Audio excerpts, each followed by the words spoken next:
So మనం ఏం చేయాలంటే మీరు ఫీల్డ్ లెవెల్కి వెళ్ళాక ఏం చేయాలి, బిడ్డలకు అందించాలి, ఎలా అందించాలి, గ్రౌండ్ లెవెల్లో కింద స్థాయికి వెళ్ళాలి. మీరు డిగ్రీ చేశారు, మీ పీజీ చేశారు, ఎంపీ చేశారు, ఎంపీ చేశారు, గంత నథింగ్. ఇవన్నీ చేయకూడదు, అవన్నీ పక్కన పెట్టేశారు. బిడ్డ ఏ స్థాయిలో ఉన్నాడు, ఏ గ్రేడ్లో ఉన్నాడా, బి గ్రేడ్లో ఉన్నాడా, సి గ్రేడ్లో, డి గ్రేడ్లో ఉన్నాడా, అబోవ్ యావరేజ్లో ఉన్నాడా, బిలో యావరేజ్లో ఉన్నాడా, ఏ స్థాయిలో ఉన్నాడు. First of all you have to identify their identity in the speaking level, in the writing level. So that's why I have to observe first. So first of all, identification is the most important from every child.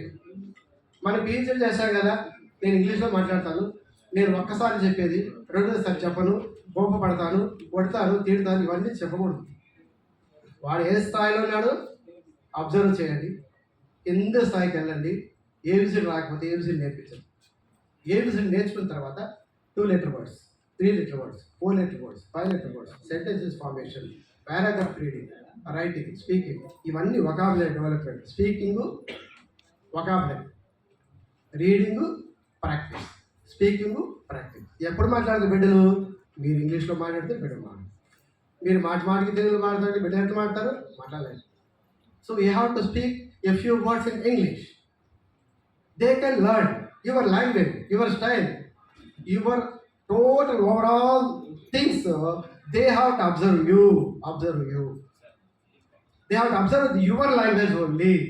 మీ లాంగ్వేజే follow అవుతారు, మీ terms and కండిషన్సే follow అవుతారు, మీ లాంగ్వేజే follow అవుతారు. మీరు ఏ విధంగా అట్మాస్ఫియర్ క్లాస్లో క్రియేట్ చేయగలుగుతారో అదే బిడ్డ కూడా అనుకరిస్తారు. మీరు మంచిగా మాట్లాడతారు. మీరు అన్పార్లమెంటరీ లాంగ్వేజ్ మాట్లాడితే బిడ్డలు కూడా అదే విధంగా parliament. So please all those things we have to keep aside. ఇవన్నీ పక్కన పెట్టేసేయండి. రోల్ మోడల్గా ఉండండి, బిడ్డలకు అందుబాటులో ఉండండి, కసరకండి, తిట్టకండి.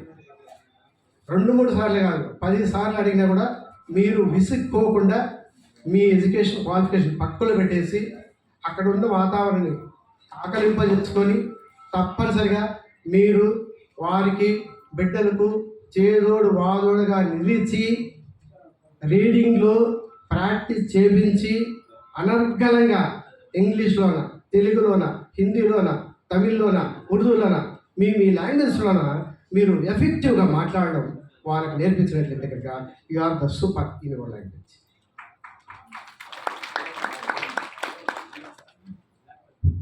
ఇది కనుక మనము చేయనట్లయితే సార్, వీళ్ళందరూ ఏ గ్రేడ్ సార్, వీళ్ళందరూ A+ గ్రేడ్ సార్, వాళ్ళు B గ్రేడ్ సార్, వాళ్ళు D grade sir, nothing. They don't want these all those things grades. Speaking, we are the language teachers, we are the Telugu language teacher, we are the Hindi language teacher, we are the English language teacher, we are the Urdu language teacher, we are the Tamil language teacher. Understand? We are the language teachers. We must inculcate our language, our input, include to our students.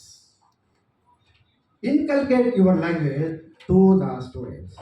Then only you are the best teacher. You are the best teacher. Otherwise, nothing.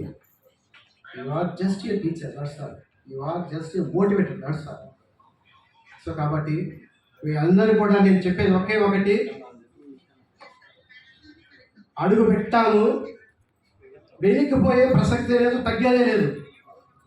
అది మీరు చూపించాలి. ఇప్పుడు ఏమి చూపించాలంటే, ఇంతకుముందు education వేరు, system వేరు, ఇప్పుడు వేరు. అన్ని యాప్స్తో సంబంధమే ఉంది. యాప్స్ అన్నీ కూడా మీరు బాగా అనర్గళంగా నేర్చుకున్న వాటినంతా కూడా బిడ్డలంతా కూడా ఓనర్ క్వశ్చన్గా వాళ్ళకి వివరించి దగ్గర కూర్చోబెట్టుకొని నేర్పించి మంచిగా మాట్లాడడం నేర్పించాలి. As a language teachers overall రావాలి. ఫస్ట్ బై హార్ట్ మెథడ్ కానీ రైటింగ్ మెథడ్ అదంతా ఎవరికి అవసరం లేదు. మాట్లాడుతున్నాడు బిడ్డ, తెలుగులో అనర్గళంగా మాట్లాడుతున్నాడా, హిందీలో అనర్గళంగా మాట్లాడుతున్నాడా, ఇంగ్లీష్లో అనర్గళంగా మాట్లాడా, that's all we have fulfil our what are instructions to students.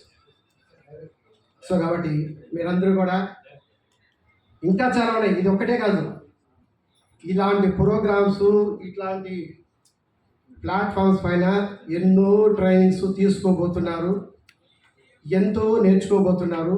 మీ నేర్చుకునే విషయాలంతా కూడా మైండ్లో ఇన్పుట్ చేసి ఈ ఇన్పుట్ని అవుట్పుట్గా బిడ్డలకు అందిస్తారని చెప్పేసి మీ వృత్తిని దైవంగా భావించి నేను చేయగలుగుతాను, నా వృత్తిని దైవంగా భావించి నా బిడ్డలకి నేను 100% న్యాయం చేకూరుస్తాను, నా సబ్జెక్ట్ 100% రిజల్ట్స్ తీసుకొస్తాను, 100% నేను బాగా మాట్లాడించగలుగుతాను అన్నప్పుడు you are the great of folks, you are the good teacher, you are the extraordinary teacher.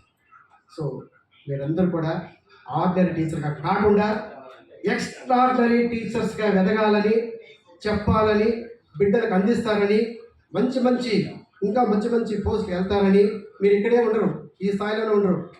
రేపు అడ్వాన్స్ పోస్ట్ రావచ్చు, ప్రమోషన్ రావచ్చు, తర్వాత హెచ్ఎం అయిన తర్వాత ఎంఈఓ అవ్వచ్చు, ఎంఓ అయిన తర్వాత డివైఓ అవ్వచ్చు, డియూ అవ్వచ్చు, ఆర్జేడీ అవ్వచ్చు, ఇప్పుడు డైరెక్టర్ అవ్వచ్చు.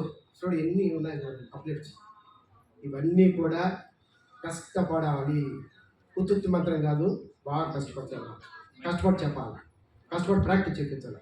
అప్పుడే మనం సాధించిన ఈ యాక్చువల్గా సార్ చెప్పినట్లు, మన సార్ చెప్పినట్లు నిజంగా మీరందరూ ఒక్కొక్కరు ఒక ఐఏఎస్ ఎగ్జామ్ పాస్ అయినట్టు లెక్క. అట్లుంది ఈ కాంపిటీషన్.